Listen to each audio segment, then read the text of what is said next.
fellows and partners in crime. Let me welcome you to a new session. We will call this session the V8 Powertalk, and I will have frequently people in the car where we discuss different things about finance, banking, payments, the world of crypto and anything else which belongs to the world of finance. Let me welcome with you together Mike. Mike is also from the finance industry, working for a big fintech currently. Hi Mike, how you doing? I'm doing great, Gökhan. How are you? Not too bad, not too bad. If you like, first we should talk about the new sports token. Sure, that'd be great. And just wanted to say thanks for this ride along. It's a great day, sunny day, V8 crowd. What do you want more? Yeah. What do you think about the Chiliz token or the Chili crypto that most of the European sports clubs now have tokenized themselves? I think it's about 45 and counting up, and they are trying to break into the US market. So how do you think about that? I mentioned a couple of times that some coins has a kind of a use case or a reason why they were built back in the days when someone thought about let's do something. The great stuff with the sports token there is it belongs to their own ecosystem of the club you're supporting. Means it's a currency within the world of that club you're supporting. Means you can buy with that coins, or you can buy rights to vote something when the club is going to decide something, and ask also the fan base what they should do or could do. And you can buy some. It's like with a share of a company you buy, because sometimes you have shares where you have the right to decide something or to vote something, and that is exactly the same, let's say, instrument, the same tool you can have with that coin. On the other side, you can also pay within the world of that club. For instance, you would like to go to a game of that club, you can buy tickets with the coins, you can exchange the coins, you can buy other merchandise article. So it is great. It is something to support the club, the team. It is also great for fresh new money for that clubs, because it is when a club release a coin like this, it accepts, or it should accept that also as a currency. Before that, accepting as a currency means they will get it as fresh money, cash flow. It's like with the stocks, if you buy shares from a company, you also give the company a kind of cash flow or fresh cash flow. And that is the same with that currency. So in my humble opinion, I think it is a great idea to support the club, especially when it's about the pandemic. We know that many fans are not able or not allowed to go in the stadiums and watch the games directly live, and that is a huge impact, or that has a huge impact on the income of those clubs. Means they have a huge lack in their financials, and this is a great way to generate a bigger cash flow or a fresh cash flow, a financial, let's say, injection which you can have. But therefore you need definitely a solid fan base. You need a big fan base. That's why the big European football clubs, for instance, established something like this, because they have a huge fan base globally. And the problem is with smaller teams and clubs, if they don't have enough fans which they could support or would support their own team, that thing would not really fly. Is that something which could be a threat for Bitcoin? Of course not, because as I mentioned before, it works only in its own ecosystem. But for that ecosystem, it is pretty great. So therefore, I think it is great. It could have a future. The thing is, or let's say, we can separate the wheat from the chaff when the pandemic is over, hopefully sometimes, and we turn to a kind of new normality and reality. And if the coins will then still exist as a kind of payments and currency within that ecosystem of that club, then it can have a future. I am totally with you there, Gökhan. I also find a good fact that the fans and the clubs get to intertwine or interact together, and I heard that maybe sometime in the future, their athletes could also be partially paid with crypto. How do you think about that? I know that some sports guys even get some commissions through Bitcoin or with Bitcoin. But regarding their own tokens, that is a thing we have to think about if that really makes sense. Because as I mentioned before, it is maybe great in their own ecosystem, but nothing which you then can use maybe outside. Instead of Bitcoin or Ethereum or something else, because there will be something as a new currency. If it's Bitcoin, Ethereum, Cardano, or something else, or a new coin, or the Pi network, you also know that there's a Pi network. And I will insert a link into that video that you can start immediately to mine with your smartphone those Pis. And I also believe that those Pis will have a tremendous role within the near future. And even The Simpsons detected the Pis. You know that there was an episode where Maggie was in the kindergarten. You showed there was me a that poster. picture. Yeah, Very funny. Very interesting. funny. And we also know that when The Simpsons are going to predict something, it will happen sooner or later. Sooner or later, just like you said, Matt Groening is some wise character. And maybe he's a time traveler. We don't know that because he had so many predictions. I guess if we would have been bet on that, we would be millionaires. You know, so many great predictions. Back to the coins. I think great for their own ecosystem, not great for as a currency. Will not really work and fly in the real world, and that the sports guys or the players will be paid in that kind of tokens, I don't think so. I think maybe they can get paid with bitcoins or something like this, but not with their own coins which they develop for their own ecosystem. Doesn't make sense. Good from your standpoint of view. I find that very interesting.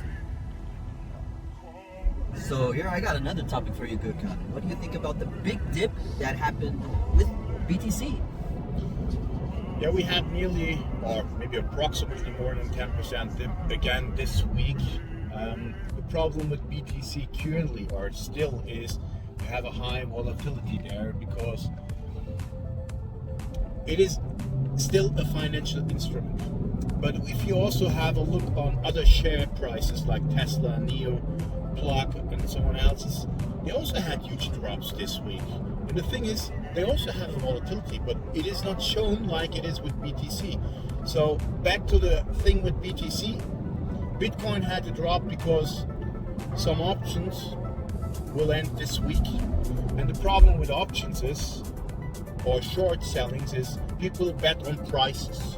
They bet on prices for shares, currencies, something else. And they can also leverage that bit and can make huge amount of money. The problem is when many institutions bet on a lower price of Bitcoin, you will see that many coins will get back into the system. I explained it in my very first video, I think, that there's also something we have to watch out, those on-chain charts, which shows you also how many coins left the market, came back to the market.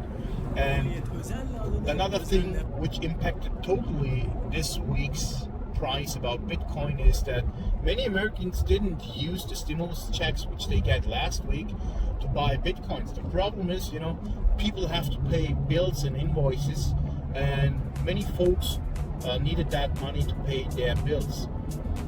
But I still believe that some stimulus money which Uncle Biden will give to the people will be used to buy shares, currencies, cryptos, or anything else, because people understood that making investments is pretty necessary to survive in the future, because the currency is losing purchasing power every day.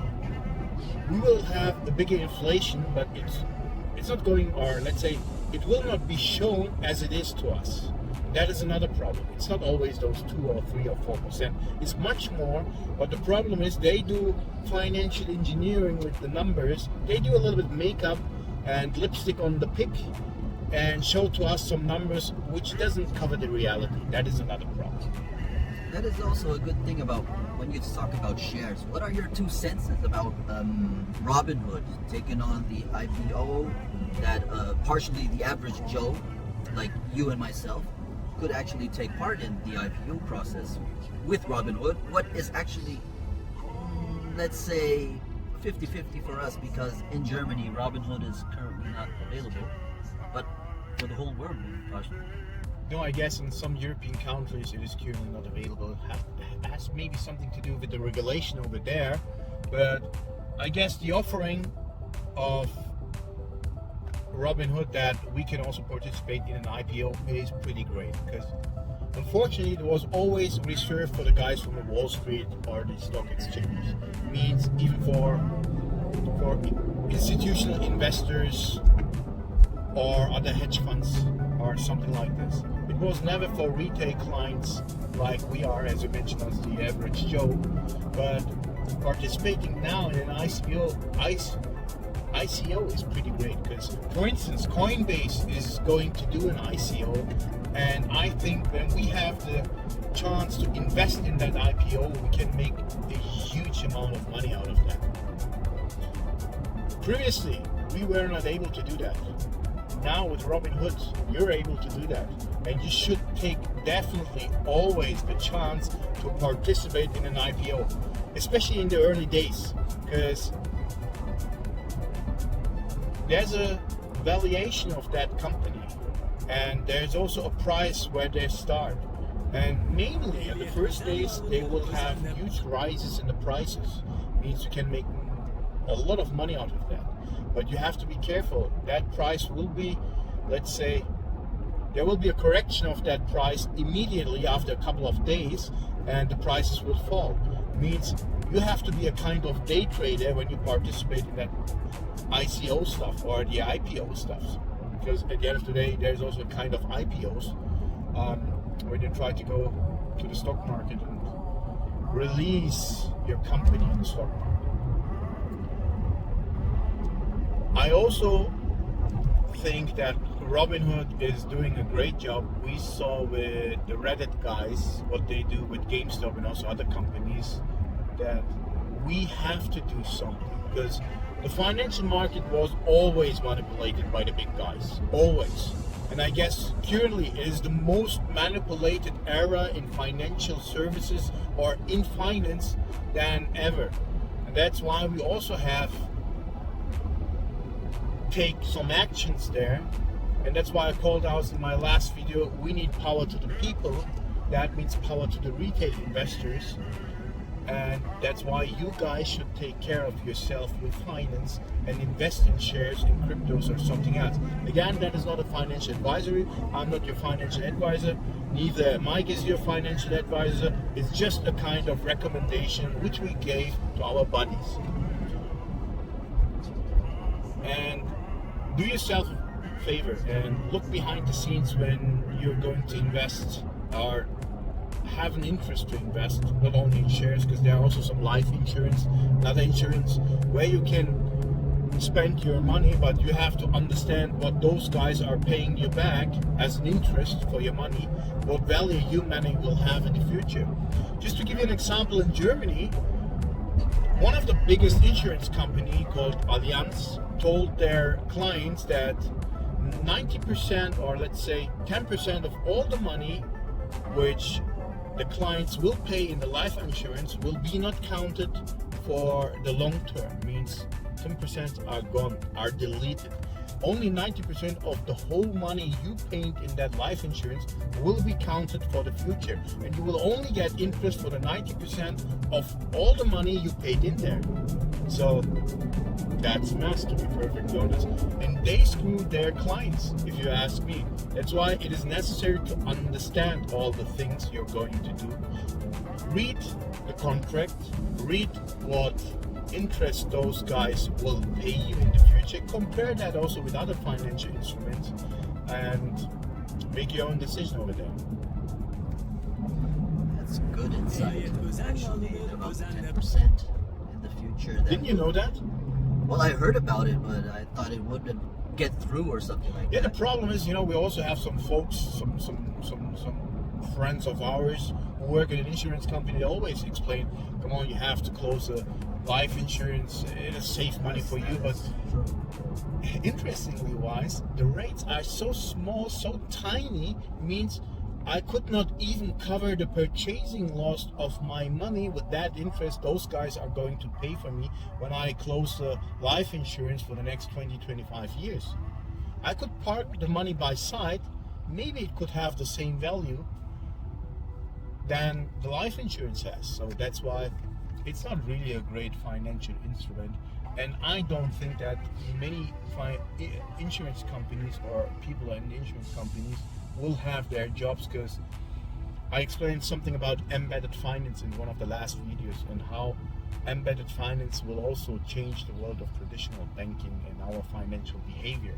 You know, just to give you an example, we are going to buy this car right now. You know, we can pay this car without a Google account or Amazon account or PayPal account, and could get immediately the right car insurance for this car.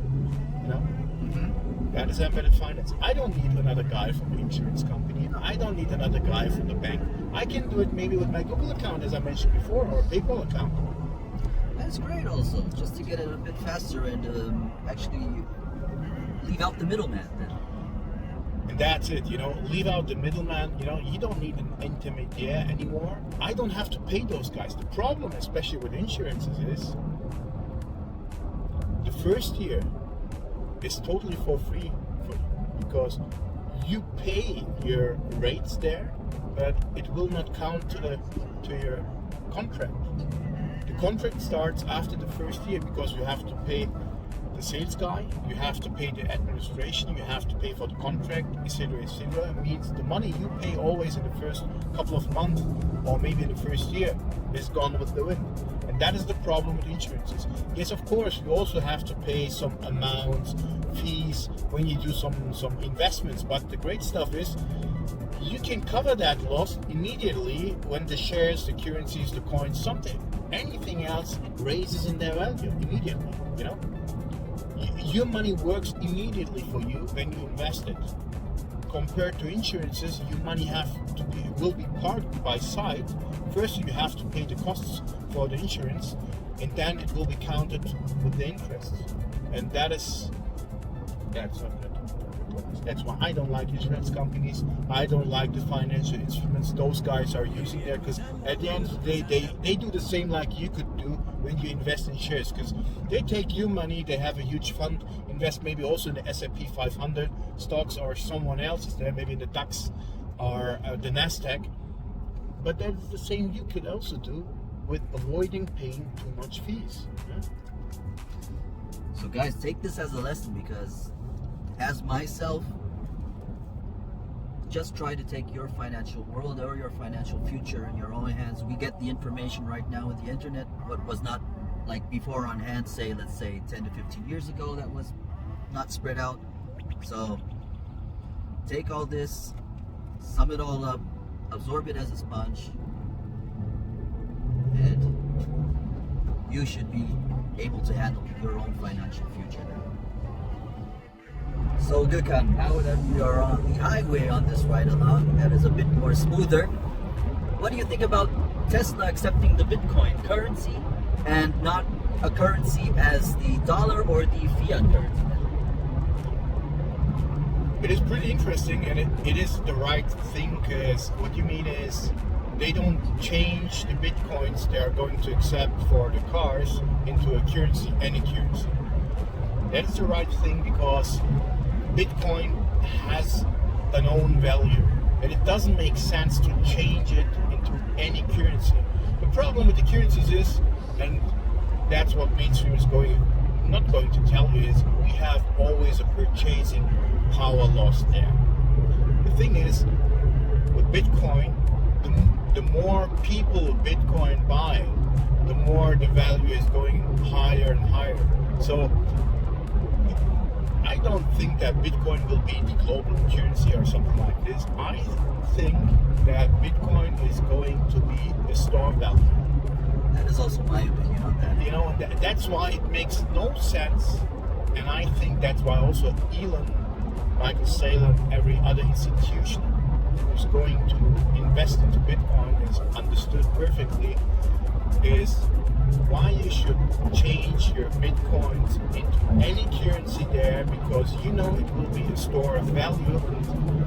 It is like gold, you know. The lesser you will find it, the more expensive the price and itself will be in the future. So therefore, it makes sense to. It is also a kind of investment, you know. When they accept the Bitcoins, for instance, you say they sell the Model S, for instance, for 2 Bitcoins. The thing is, they can keep the Bitcoins for within the next years, and they will have the same amount of money like they could have with selling 4 or 5 Model S's in the future. You know, it's an accelerator. There's also a kind of accelerator in that own currency. So changing it into fiat doesn't make sense from a financial perspective, because the more you keep that, the more you will gain on a worth there. The thing is, if you keep your Bitcoins as Bitcoins, you will have more out of it at the end of the day than you compare it with the currencies or change to any other fiat currency. So that's why I think it is a great gesture, it is a great move, it is the right thing, and it is definitely something what also other institutions will do when they bought Bitcoin and are going to accept Bitcoin. That is also an interesting point, because as you said, Bitcoins are also limited, I think at about 21 million. And just as gold, you have to mine it also, and it is also a limited and rare metal earth. So it is very interesting that Elon will not change the Bitcoins into a fiat currency. So that is a good option. That is a great thing that you mentioned it, because we have a limitation of Bitcoins, existing Bitcoins. The problem is, when we take Bitcoin as the currency in the future, we have to divide those Bitcoins into small pieces and bits. I know that there are some Satoshis existing. Satoshis are, let's say, a smaller unit of Bitcoins, but it is like you have 1 kilo of gold, and we are now accepting gold as a currency. It means if you would like to buy a bread, butter, or someone else in the grocery, you have to split that 1 kilogram gold into small pieces of grams or ounces to buy something at least, you know. And that is the same stuff you have to do with your Bitcoins. Doesn't make sense. So that's why I still believe Bitcoin is great as a store of value. Will it be a currency? I don't think so, but we will have a great value with Bitcoins. And therefore there are some other coins existing, and especially between Cardano, Ethereum, and also some other coins which are not prominent, like for instance Stellar, are able to provide a digital currency.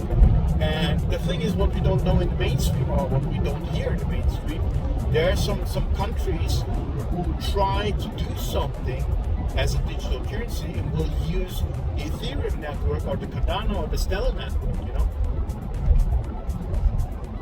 I totally get you there, but right now I guess Ethereum is actually, when it comes to the smart contracts or something like that, it is actually very expensive in its own ecosystem of theirs.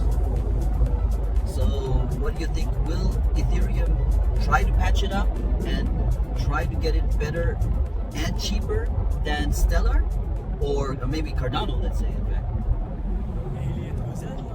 Ethereum released a service package, I guess, 4 weeks ago, which enabled the network to work faster, to handle more capacity on the network. So there is a kind of improvement already existing on Ethereum, and I think the race already started, just started right now, and we will see how much the Cardano, the Stellar, and also the other networks are going to compete with each other, because maybe it could be that Stellar is great for doing smart contracts, Ethereum is great for doing mass payments, and last but not least, don't forget there's also Ripple, and Ripple is still alive from my point of view. And you know, Ripple has the power to replace the SWIFT network, which is the global network for payments. So therefore, there are some things going on behind the scenes, and mostly we're not getting all news, which we should get. We have to dig a little bit deeper. Even on the internet, you can also find great YouTube videos on other channels which explains pretty properly about what's going on there. You should also watch those videos if you are pretty interested in that. And if not, just stay tuned here on that channel and don't miss every video which are going to post here, because we're bringing you the future of finance pretty simple. Yeah? We just try to keep it simple and that you guys have more success with less stress. That's cue from Dukan, so just stay tuned.